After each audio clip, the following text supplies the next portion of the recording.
ഇനി നമുക്ക് ഐക്യത്തോടെയുള്ള മുന്നോട്ടുള്ള പ്രയാണം വേണം. ഭിന്നിച്ചു നിൽക്കാനുള്ള സമയമല്ല, ഒന്നിച്ചു നിൽക്കാൻ തന്നെ ആവണം. മുഖം തിരിക്കാനല്ല, മുഖം കൊടുക്കാൻ നമുക്ക് കഴിയണം. കൈകൾ വലിക്കാനല്ല, കൈകൾ കൊടുക്കാൻ നമുക്ക് സാധിക്കണം.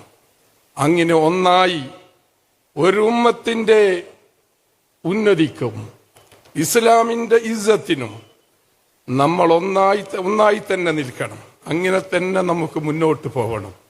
ഞാൻ ഇന്ന് ഈ തെരഞ്ഞെടുപ്പിനെ ലഭിച്ചപ്പോൾ ചുരുക്കം ചിലരെങ്കിലും എനിക്ക് കൈ വലിച്ചവരുണ്ടായിരുന്നു. പക്ഷേ ആയിരക്കണക്കിന് കൈകൾ മുസ്ലിം ജമാഅത്തിന്റെ പ്രവർത്തകന്മാർ എനിക്ക് നേരെ നീട്ടിയിട്ടുമുണ്ട്. ഞാൻ നന്ദിപൂർവ്വം അത് ഓർക്കുകയാണ്, ഞാൻ നന്ദി പറയുകയാണ്. ഇനിയും നമുക്ക് അങ്ങനെ പോകണം. ഞാൻ ഇന്ന് ഈ ജില്ലാ പഞ്ചായത്തിന്റെ പ്രസിഡന്റാണ്. ആർക്ക് മുമ്പിലും ഒരു വാതിലും ഇനി അടയില്ല. നിങ്ങൾക്കൊക്കെ സഹായിക്കാനുള്ള വിനീത വിധേയനായ ഒരു ജനദാസനായി തന്നെ എല്ലാവരുടെ മുന്നിലും ഞാൻ